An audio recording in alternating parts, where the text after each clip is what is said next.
Hello बच्चों, क्या हाल चाल।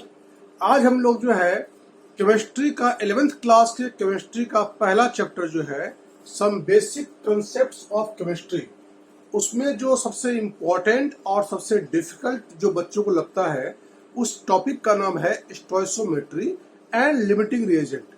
तो आज बच्चों हम लोग जो है स्टोइकोमेट्री के बारे में जो है जो आप लोगों को समझ में नहीं आती है उसको हम सिंप्लीफाई करने की कोशिश करते हैं।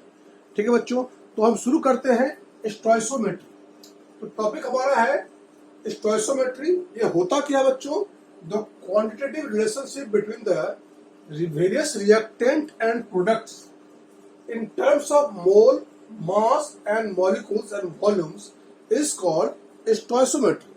तो किसी भी केमिकल रिएक्शन में जो कि बैलेंस्ड केमिकल इक्वेशन होना चाहिए, उसमें सारे जो रिएक्टेंट्स हैं और उसके प्रोडक्ट्स हैं उसके बीच में हम जो है रिलेशनशिप जो है एस्टेब्लिश करते हैं। किस टर्म में बच्चों? In the terms of mole, in the terms of mass, volumes and molecules. उसे हम लोग कहते हैं बच्चों स्टोइकोमेट्री। देखो बच्चों, क्या होता है हमारा स्टोइकोमेट्री समझने से पहले हमें मोल कंसेप्ट के बारे में पता होना चाहिए। तो मोल पता ही होगा आपको बच्चों, number of moles equal to क्या होता है? Mass upon molar mass, number of molecule upon number of Avogadro number, और तुम्हारा होता है volume in litre upon 22.4 litre. ठीक है बच्चों, 22.4 volume in litre upon 22.4 litre. अब देखो बच्चों, इसको हम लोग क्या करते हैं, कोई भी बैलेंस्ड इक्वेशन लिखते हैं। जैसे example N2 plus 3H2 gives 2NH3। ठीक है बच्चों, ये हमारा जो है एक बैलेंस्ड केमिकल रिएक्शन है। अगर कोई बैलेंस्ड इक्वेशन नहीं दिया तो उसको पहले हम बैलेंस करेंगे और इसके बाद देखेंगे। तो देखो, इसको हम पढ़ते कैसे हैं? इसको पढ़ते हैं मोल्स के फॉर्म में। मोल्स के फॉर्म में जिसको हम N लिखते हैं। फिर पढ़ते हैं इसको हम मास के फॉर्म में, जिसको हमने वेट लिख दिया। थर्ड हमने लिखते हैं मॉलिक्यूल के फॉर्म में, मॉलिक्यूल के फॉर्म में जिसको हम N से डिनोट करते हैं। और नेक्स्ट हमारा जो है वॉल्यूम के टर्म में जो है इसको हम पढ़ सकते हैं, इसे हम V लिखते हैं। ठीक है बच्चों, देखो इस इक्वेशन का मतलब क्या होता है कि एक mole nitrogen reacts with the 3 mole of hydrogen to gives 2 mole of ammonia. ठीक है बच्चों, तो इसमें देखो 1 मोल नाइट्रोजन, 3 मोल्स जो हो गया हमारा हाइड्रोजन, और 2 मोल हो गया हमारा अमोनिया NH3। ठीक है, अब इसको लिखते हैं मास। अगर हमको इसमें से बच्चों मास निकालना हो तो W इक्वल टू होता है N इंटू मोलर मास। ये हमारा W क्या है? मास है, गिवन मास है। M is the molar mass. This is number of molecule upon Avogadro number, volume upon 22/4। तो देखो इसमें क्या है, इसको सबको हम जो पहले हम गैस मान लेते हैं। ठीक है, इसका one mole of nitrogen gas react with the 3 moles of hydrogen two gives 2 mole of ammonia. इसको हम इस तरह पढ़ सकते हैं बच्चों। इसको मास के फॉर्म में पढ़ना है तो number of moles into molecular mass. तो जो है इसका नंबर ऑफ मोल्स 1 है, इनटू इसका जो है मोलर मास हमारा होता है 14 टू 28। तो 28 इतना ग्राम नाइट्रोजन। इसका बच्चों तो क्या होगा? 3 मोल्स है। 3 मोल्स हाइड्रोजन का एटॉमिक मास या मोलर मास 1 होता है, तो 2 हाइड्रोजन है तो 2 हो जाएगा, 2 ग्राम। और ये हो गया हमारा 2 इंटू नाइट्रोजन का होता है 14, हाइड्रोजन का होता है 1, तो 14 प्लस 3 17 ग्राम। इसको हम लोग मल्टीप्लाई करके लिख सकते हैं। हम ऐसे हम लिख सकते हैं 28 ग्राम, ये 6 ग्राम, ये हो गया 34 ग्राम। ठीक है बच्चों, तो कह सकते हैं हम 28 gram nitrogen reacts with the 6 gram hydrogen and it gives the 34 gram ammonia. इसको हम इस तरह रीडिंग कर सकते हैं बच्चों। मॉलिक्यूल कैसे होगा? इसका मॉलिक्यूल निकालना होगा तो N इक्वल टू होता है N इंटू Na। इस फॉर्मूला से बच्चों, इस फॉर्मूला से N equal to N upon Na, N equal to हो गया number of moles into Avogadro number. इसमें नंबर ऑफ मोल्स 1 है, 1 इंटू Na। इसमें हो जाएगा 3 इंटू Na। इसका कर सकते हैं हम 2 इंटू Na। ठीक है बच्चों। तो इस तरह से जो है हम नंबर ऑफ मॉलिक्यूल्स के बारे में जो है इसको हम टर्म में इसको हम पढ़ सकते हैं कि 1 Avogadro number molecule of the nitrogen react with the 3 Avogadro number molecules of the hydrogen to gives the 2 Avogadro number of the ammonia। Next बच्चों वॉल्यूम के फॉर्म लिखना है। अगर हमको इसके वॉल्यूम के फॉर्म लिखना है तो n इंटू 22.4 n इंटू 22.4। तो इसमें देखो बच्चों नंबर ऑफ मोल्स कितना है इसमें 1 इंटू 22.4, इसका 3 इंटू 22.4, इसका हो जाएगा 2 इंटू 22.4। ये सारा लीटर में आएगा हमारा। तो लिख सकते हैं हम 22.4 लीटर जो है नाइट्रोजन रिएक्ट्स विद द इतना लीटर ऑफ द हाइड्रोजन तो गिव्स द इतना लीटर ऑफ द अमोनिया। तो सारे बच्चों हम लोग इसके चार टर्म में हम लोग पढ़ना सीख लिए हैं, नंबर ऑफ मोल्स के फॉर्म में, मास के फॉर्म में, मॉलिक्यूल के फॉर्म में और वॉल्यूम के फॉर्म में। और बच्चों देखो इसको ऐसे ही पढ़ सकते हैं हम, मान लो 28 gram nitrogen reacts with the 3 molecules of the hydrogen to gives 2 into 22/0.4 liter of the ammonia। तो देखो बच्चों इसको हम जो है आरा तिरछा भी पढ़ सकते हैं। इसका हम मास के फॉर्म में पढ़ लिया हमने, इसको हमने जो है मॉलिक्यूल के फॉर्म में पढ़ लिया, इसको हमने वॉल्यूम के फॉर्म में पढ़ लिया। जब हमने इसको पढ़ लिया मान लो वॉल्यूम के, जब मान लो यहाँ पे जो है मान लो पढ़ लिया हमने, इसको पढ़ लिया हमने, अब जो है नंबर के फॉर्म में, मॉलिक्यूल फॉर्म में, इसको पढ़ लिया हमने जो है मास के फॉर्म में, यहाँ पढ़ लिया हमने मोल के फॉर्म में। तो किसी को भी इंटरचेंज हम लोग जो है कर सकते हैं। ठीक है, तो ये हमारा जो है स्टोइकोमेट्री का जो है बेसिक है। समझ में तब आएगा बच्चों जो हम लोग न्यूमेरिकल्स करके देखेंगे। तो बच्चों इसको कॉपी करो, हम इसको न्यूमेरिकल्स करके जो है आपको सिखाते हैं। अब बच्चों हम लोग स्टोइकोमेट्री के ऊपर जो है कुछ न्यूमेरिकल सॉल्व करते हैं। सबसे पहले हमें यह पता करना है कि ये सवाल जो है स्टोइकोमेट्री का है या नहीं है। तो हम लोग देखो बच्चों कि एक स्टोइकोमेट्री और लिमिटिंग रिएजेंट, ये दोनों कंसेप्ट में जो है बच्चे कंफ्यूज हो जाते हैं कि ये सवाल आखिर स्टोइकोमेट्री का है या लिमिटिंग रिएजेंट का है। तो बच्चों बड़ा सीधा सा फंडा है इसका। अगर किसी रिएक्शन में किसी एक रिएक्टेंट या प्रोडक्ट का जो है इंफॉर्मेशन दिया होता है तो ये सवाल जो है हमारा स्टोइकोमेट्री का होता है। अगर दोनों रिएक्टेंट का अगर इंफॉर्मेशन हमें दी हुई होती है तो वो सवाल जो है लिमिटिंग रिएजेंट का होता है। ये बहुत इंपॉर्टेंट बात थी बच्चों, इसको समझो। ठीक है, अब हम बच्चों न्यूमेरिकल सॉल्व करते हैं अपना सिंपल से वे में करने को। Calculate the mass of iron which will be converted into its own oxide Fe3O4 by the action of 18 gram of steam on it. तो बच्चों इसमें पहले क्या करना होता है, हमें बैलेंस्ड केमिकल इक्वेशन लिखना होता है। तो क्या क्या है हमारा, आयरन है, उसको रिएक्शन करते हैं हम लोग स्टीम के साथ। स्टीम का फॉर्मूला होता है बच्चों H2O, इससे हमारा बनता है Fe3O4। ठीक है, प्लस हाइड्रोजन गैस जो है इसमें रिलीज होता है। तो बच्चों इसको पहले बैलेंस करते हैं। यहाँ Fe3 है तो यहाँ पे जो है हम 3 लगाते हैं, और जो देखो ऑक्सीजन यहाँ पे 4 है तो यहाँ पे 4 ऑक्सीजन हो गया, ये हमारा हो गया 4H2। ठीक है बच्चों, अब देखो इसको हम लोग सॉल्व करते हैं। हमें इसमें देखना होता है कि किसी का क्या क्या दिया हुआ है। देखो आयरन का हमें जो है मास जो है निकालना है। अब क्या दिया बच्चों, हमारा वाटर का जो है मास दिया हुआ है, तो इसका हमें मास निकालना है, इसका मास हमें जो है दिया हुआ है। तो इन दोनों का मोल्स को जो है हम लोग यूज करेंगे। तो क्या है बच्चों, इसमें वाटर में कितने मोल है, 4 मोल्स है। 4 मोल्स ऑफ वाटर से हमें जो है 3 मोल आयरन बनता है। ठीक है बच्चों, तो देखो इसमें क्या होता है, अगर हम 4 मोल का वाटर का लेते हैं, अगर एटॉमिक मास लेते हैं तो H2O का होता है 18, H का 2 प्लस ऑक्सीजन का 16। तो इतने ग्राम वाटर को जो है इसमें हमें कितना लगेगा आयरन, 3 इंटू आयरन का होता है 56। तो इतना ग्राम जो है हमें आयरन की जरूरत पड़ती है।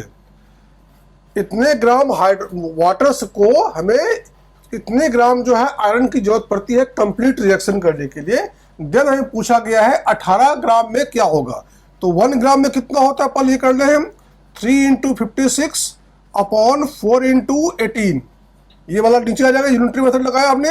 फिर 18 में कितना होगा, 18 ग्राम में कितना होगा बच्चों, 3 इंटू 56 अपॉन 4 इंटू 18 इंटू 18।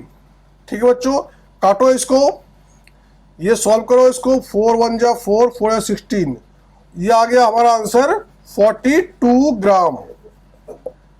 ठीक है बच्चों, तो इस तरह से जो है इसको सॉल्व करते हैं। जिसका हमें दिया हो एक किसी का हमें इंफॉर्मेशन दिया हुआ है उसका मोल लेंगे, और जिसका मोल का इंफॉर्मेशन हमें निकालना है उसका मोल लेंगे हम, उसको जो है हम इस तरह से सॉल्व कर लेते हैं बच्चों। और एक करते हैं न्यूमेरिकल हम, if 10 gram of hydrogen react with the nitrogen what will be the volume of ammonia at the STP.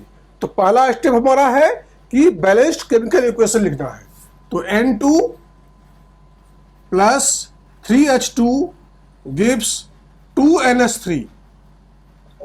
देखो बच्चों, इसमें क्या है, हाइड्रोजन का मास हमें दिया हुआ है,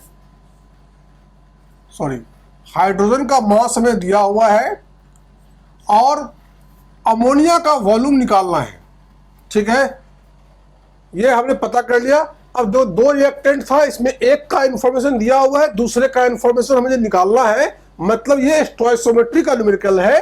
तो इस तरह सॉल्व करते हैं। जो क्या है, हमारा वॉल्यूम निकालना है अमोनिया का, तो कितना हो गया ये 3 moles of hydrogen, 3 moles of hydrogen gives 2 mole of NH3 ammonia. ठीक है बच्चों, तो इसमें इसका कैसे करेंगे हम, इसका हम मास के फॉर्म में लेंगे। तो 3 इंटू हाइड्रोजन का मास होता है 2, तो 2 लेंगे हम, तो इतने इसको ग्राम में लेंगे इसको हम, इससे हमारा जो 2 मोल बनता है, लेकिन इसको जो है हमें वॉल्यूम के फॉर्म में लेना है। तो एट एसटीपी जो है वॉल्यूम कितना होता है 22.4 लीटर होता है। तो 6 ग्राम से जो है हमारा इतना वॉल्यूम बनता है। तो 1 ग्राम से कितना होगा बच्चों, 2 इंटू 22.4 अपॉन 6। तो फिर हमें 10 ग्राम से निकालना है, 10 ग्राम से निकालो इसको, 2 इंटू 22.4 अपॉन 6 इंटू 10। ठीक है बच्चों, इसको सॉल्व कर दो, इसको ये 3 से गया, ये 5 गया, इसको पूरा कैलकुलेशन कर लो बच्चों। इसका आंसर हमारा आएगा 74.6 लीटर। तो इस तरह से जो है हम न्यूमेरिकल को सॉल्व करते हैं। एक का इंफॉर्मेशन दिया हुआ है और जिसका एक का इंफॉर्मेशन नहीं दिया होता है, जिसका दिया होता है उसका मोल लेते हैं, जिसका नहीं दिया होता है उसका मोल लेते हैं। दोनों से जो है हम लोग जो है रिक्वायर्ड चीज जो है इंफॉर्मेशन हम जो है निकाल लेते हैं। तो एक का इंफॉर्मेशन दिया हुआ मतलब एक का हमें या तो मोल दिया होगा या मास दिया होगा या मॉलिक्यूल या वॉल्यूम। तो इसी तरह से दूसरे का जो है जो हमें निकालना है उसका हमें मास, वॉल्यूम, मॉलिक्यूल या मोल जो है हम निकाल सकते हैं। इसको बच्चों कॉपी करो आप लोग, फिर आगे बच्चों कुछ और न्यूमेरिकल्स ले लेते हैं, सॉल्व करते हैं। How many moles of methane are required to produce 22 gram CO2 gas after combustion. ये बच्चों हमारा एनसीईआरटी का एग्जाम्पल नंबर 4 है। देखो क्या करते हैं इसमें हम, मीथेन की जरूरत कितनी है to produce the 22 gram of the CO2 after combustion, मतलब मीथेन का कंबशन कराएंगे हम, मीथेन का कंबशन कराएंगे हम। तो ऑक्सीजन से कंबशन कराते हैं और हमेशा जो हो CO2 प्लस वाटर बनता है। किसी भी हाइड्रोकार्बन को अगर हम बर्न करते हैं तो हमेशा बर्न करते हैं ऑक्सीजन के साथ और CO2 और वाटर बनता है। फिर इसको हम लोग बैलेंस करते हैं। देखो बैलेंस ये हो जाएगा, ये इस तरह से हो जाएगा। ठीक है बच्चों, अब देखो हमें how many moles of methane निकालना है, मतलब यहाँ पे हमें जो है N निकालना है और हमें CO2 का जो है हमें मास दिया हुआ है 22 ग्राम दिया हुआ है बच्चों। ठीक है, अब देखो अगर हम लोग सिर्फ अगर मोल कॉन्सेप्ट लगाए, हम स्टोइकोमेट्री का लगाए अगर हम, तो इसमें कितना है 1 moles of CH4 requires 1 mole of CO2, 1 mole of CH4 से हमारा बनता है 1 मोल CO2। ठीक है बच्चों, अब देखो ये हमारा जो है इसको लिख सकते हैं तुम्हारा हम, CH4 कितना होता है एटॉम मोलर मास कितना होगा, 12 + 4 16, 16 ग्राम से बनता है हमारा 12 + 32 44 ग्राम, 40 ग्राम CO2। हमें बच्चों CO2 हमें दिया हुआ है मीथेन का निकालना है, इसको उल्टा कर लेते हैं, यूनिटरी मेथड लगाएंगे हम। 44 ग्राम CO2 से बनता है 16 ग्राम CH4 मीथेन। तो बच्चों देखो 1 से कितना होगा, 16/44। फिर हमारे जो है 22 दिया हुआ है, 22 ग्राम से निकालेंगे हम, तो 16/44 × 22। ठीक है बच्चों, काटो इसको 2, ये हो गया 8। ये मतलब 8 ग्राम जो है हमें मीथेन हमें मिलेगा। कितने ग्राम मीथेन मिलेगा, 8 ग्राम मीथेन मिलेगा। लेकिन हम बच्चों हमें मीथेन का मास नहीं निकालना है, हमको मोल्स निकालना है। तो मास, हम number of moles equal to mass upon molar mass होता है। तो हम देखो 8 ग्राम लगाएंगे, 8 ग्राम मोलर मास होता है CH4 का, 12 + 4 16। काटो इसको 1/2 मोल या 0.5 मोल जो है हमारा आंसर आ जाएगा। ठीक है बच्चों, इस तरह से इसको हम स्टोइकोमेट्री लगाते हैं। अब देखो एनसीईआरटी का जो है बुक में जो है एक्सरसाइज में लास्ट क्वेश्चन हमारा ये है, इसको हम लोग सॉल्व करते हैं। देखो क्या है हमारा, chlorine is prepared in the laboratory by treating MnO2 with aqueous HCl according to reaction. This reaction है हमारा, हमें HCl का जो है मास निकालना है, और जो कि MnO2 का जो है हमें दिया हुआ है 5 ग्राम। HCl का निकालना है और MnO2 का जो है दिया हुआ है। ठीक है बच्चों, मतलब HCl कितने मोल्स हैं, 4 मोल्स हैं। 4 मोल ऑफ HCl से हमें जो है 1 मोल मिलता है MnCl2। ठीक है बच्चों, देखो 4 मोल ऑफ HCl है, तो 4 × इसका कितने हो गए बताओ, HCl का कितना मोलर मास होगा, H का 1, Cl का 35.5, मतलब 36.5 MnO2 का ये निकालना है बच्चों, ये नहीं निकालना है, ये निकालना है। ठीक है, तो इसका होगा 87। तो हमें इतने ग्राम जो है HCl के लिए इतने ग्राम MnO2 की जरूरत पड़ती है। तो पूछा गया है how many grams HCl react with the 5 gram of MnO2। मतलब इसमें जो हमें गिवन है, ये हमें निकालना है। तो इसको उल्टा कर दो, 87 ग्राम ऑफ MnO2 से बनता है हमारा 4 × 36.5 ग्राम HCl। तो 1 में कितना होगा बच्चों, 4 × 36.5 अपॉन 87 के हमें निकालना है, कितने में, 5 ग्राम में निकालना है। तो 5 में कितना होगा बच्चों, 4 × 36.5 अपॉन 87 × 5। ठीक है बच्चों, इसको हम सॉल्व करेंगे तो हमारा आंसर आएगा 8.4 ग्राम। फिर इस तरह से जो है हम लोग इजीली जो है स्टोइकोमेट्री के सवाल जो है बना सकते हैं। अब एक न्यूमेरिकल मैं बच्चों और कराता हूं आप लोगों को। बच्चों इस टॉपिक का हम लोग एक लास्ट क्वेश्चन लेते हैं। ये हमारा एनसीईआरटी का क्वेश्चन नंबर 35 है, एक्सरसाइज का क्वेश्चन नंबर 35 है।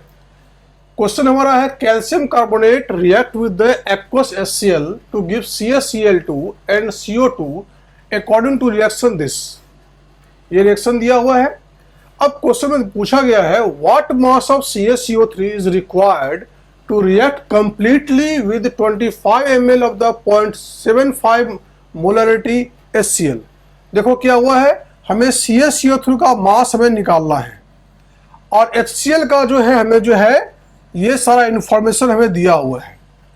ठीक है बच्चों, तो हमें इसका ही मास निकाल लेते हैं HCl का। इसके लिए बच्चों देखो हमारा क्या है, हमें वॉल्यूम दिया हुआ है 25 ml और मोलरिटी गिवन है हमारा 0.75। तो हमें मोलरिटी पढ़ा हुआ है आप लोगों ने, तो मोलरिटी का फॉर्मूला होता है number of moles of solute upon volume of solution in litre. ठीक है बच्चों, तो देखो नंबर ऑफ मोल्स कैसे निकालते हैं हम, मास अपॉन मोलर मास, मतलब x ले लेते हैं मास। अब मोलर मास किसका, हमें HCl का चाहिए, HCl का मोलर मास कितना होगा 1 + 35.5 that is 36.5। Volume of solution दिया हुआ 25 ml, इसको करेंगे लीटर में कन्वर्ट तो अपॉन हो जाएगा 1000। अब मोलैरिटी गिवन हमारा है 0.75, ठीक है बच्चों। तो 0.75 equal to x upon 36.5 into 1000 upon 25। काटो इसको सॉल्व कर लो बच्चों, तो x हमारा आएगा ये आएगा 0.684 ग्राम। इसको कैलकुलेशन कर लेना आप लोग। मास हमारा निकल गया, HCl का मास हमारा आ गया, कितना आ गया 0.684 ग्राम, ठीक है। अब देखते हैं बच्चों हम लोग न्यूमेरिकल जो क्वेश्चन दिया हुआ है उसमें हम स्टोइकोमेट्री लगाते हैं। इसमें बच्चों तो क्या है 1 mole of CaCO3, 1 mole of CaCO3 requires 2 moles of HCl, ठीक है। तो इसका मोलर मास कितना होगा बच्चों, कैल्शियम का होता है 40, कार्बन का 12, ऑक्सीजन का 16, तो ये हो जाएगा 1 × 100 ग्राम, 100 ग्राम। इसका हो जाएगा 2 × HCl कितना होता है 1 + 35.5 दैट इज 36.5, ठीक है बच्चों। 36.5 ग्राम में दिया हुआ ये। अब देखो बच्चों हमें निकालना है मास ऑफ CaCO3 है, इसका हमें निकालना है, तो इसको हम लोग उल्टा कर लेते हैं, इसको इधर कर लेते हैं। तो 2 × 36.5 gram of HCl requires 100 gram of CaCO3। तो 1 में कितना होगा बच्चों 100 अपॉन 2 × 36.5। तो बच्चों हमें दिया कितना में हुआ है, हमें कितना मास निकाला है इसका हमने HCl का 0.684, 0.684 ग्राम में कितना होगा, इसको सॉल्व कर लेंगे हम। NCERT में न्यूमेरिकल्स के जो है कैलकुलेशन थोड़ा टफ होते हैं। 0.684 इसको बच्चों हम लोग सॉल्व करेंगे, ये हमारा आएगा 0.938 ग्राम। इसको बच्चों कैलकुलेशन आप लोग खुद कर लेना, ठीक है। इसका आंसर आएगा 0.938 ग्राम। NCERT के जो एग्जाम क्वेश्चंस होते हैं इसके जो कैलकुलेशन होगा वो थोड़ा टफ होते हैं, ठीक है। इसको आप लोग थोड़ा कैल कर लो, भाई करना बड़ा आसान है, आप लोग समझ गए हैं। कोई दिक्कत हो तो आप बच्चों आप लोग फिर से एक बार वीडियो देख सकते हैं। ये बड़ा इजी वे जो है मैंने आप लोगों को जो है स्टोइकोमेट्री का कराया है, ठीक है बच्चों। तो आज फिर इतना ही, फिर मिलते हैं अगले वीडियो में। Thank you.